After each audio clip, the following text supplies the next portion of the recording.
So good day. Assalamualaikum warahmatullahi wabarakatuh. In the name of Allah, the most gracious and the most merciful. So today, I will make a video reflection about the chosen topic, which is the public speaking. What was your initial understanding of the topic? So, since my topic is on lesson 9, which is the public speaking, so my initial understanding is that public speaking is an art. So, why? Because we need to be a creative as a speaker. We need to be prepared so that mas mapapadali nating paintindihin or mas madali tayong maintindihan ng mga tao or ng mga nakikinig sa atin. Kasi nga, as a speaker, tayo yung pagmumulan ng mga gusto nilang malaman or mga knowledge na kailangan nating ituro sa kanila. How does the topic connect to your personal experience or belief? So this topic is connected to my personality because as I include myself as an introvert person. So public speaking is one of my weakness, no? So mula't elementary or in high school is mahihain talaga ako in terms of pananalita or pagsasalita sa harap ng maraming tao. So even though nag-prepare ako, no? So kapag nasa harapan na nila ako, para kong naluluha or takot na takot ako magkamali, pagkahusgaan nila ako. Kaya minsan nanginginig yung katawan ko kapag nasa harapan na nila ako kasi nga yun, nahihiya ako. Kahit na nag-prepare masyado ko kung ano yung sasabihin ko. Kasi yun nga, natatakot akong magkamali, natatakot akong tuyaan nila na ganito ganyan. Nauutal po kasi ako kapag nagsasalita ako sa harapan. So even though ngayon, college na ako is kahinaan ko pa rin siya dahil alam ko sa sarili ko na even though nag-prepare ako is nakakalimutan ko or nauutal-utal yung pagsasalita ko. Kasi nga, yun, nahiya ako and natatakot akong magkamali. Can you relate the topic to any real-world situation or current event?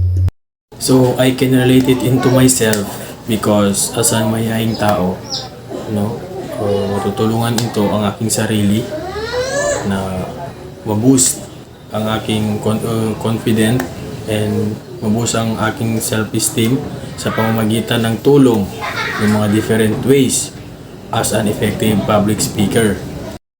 Which are the 10 different ways as an effective public speaker?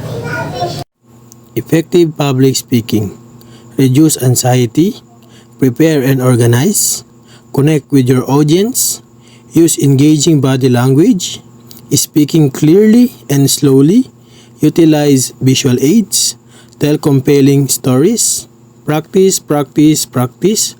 Seek feedbacks. And lastly, continuously learn and improve. What were the interesting or surprising things you learned about this topic?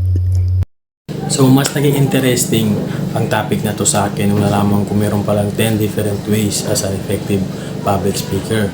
So, for example, yung number 1, reduce anxiety. So, ang public speaking pala is nagre-reduce ito ng anxiety. Then, yung number 2, prepare and organize. So, as a public speaker nga, kailangan natin mag-prepare and ma-organize kung ano yung sasabihin natin so that yun mas mapapadali tayo intindihin ng mga tao na nasa harap natin or nakikinig sa atin. How have this insight impacted your perspectives or understanding? So, akala ko dati is hindi ko na kayang i-face itong weaknesses ko na to. So, by the help of 10 effective way of public speaking, na-realize ko na kaya ko pa pala siyang i-process by process or i-work out so that pwede ko siyang maging strength. I do believe that a good listener will start one effective speaker. Why? Kasi nga, if effective ka na speaker is yung magigain na knowledge ng listener is maging useful ito sa kanya or magagamit niya pa ito in the near future. How can you apply what you have learned from this topic in your daily life or future students or studies? As a social work student, kailangan natin maging effective in terms of public speaking and also effective listener. Why? For instance, nasa community tayo. As a social worker, kailangan nating tulungan yung client natin. If hindi tayo effective listener, paano natin matutulungan ang client natin sa kanilang problema kung mismo yung problema nila is hindi natin maintindihan? Paano natin matutulungan ang client natin kung hindi tayo a good, effective public speaker, kung hindi natin sila makausap ng maayos? Paano tayo magkakaintindihan? And by that, no, kung good listener tayo, mas mapapadali or a good speaker is mas mapapadali natin silang matulungan kung ano man yung kanilang mga problema. What are the key takeaways or lessons you have learned from this topic?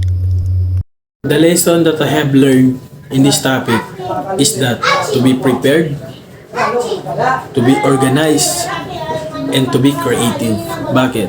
Kasi nga, kung prepared ka or organized ka, mas mapapadali mong paintindihin yung mga audience mo, mas mapapadali sa kanila na mag-gain yung knowledge na gusto mong iparating sa kanila.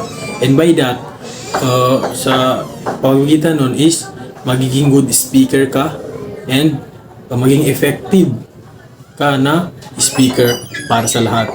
So that mas mapapadali mong tulungan yung client mo. So that would be all. Thank you and wassalam. Bye-bye!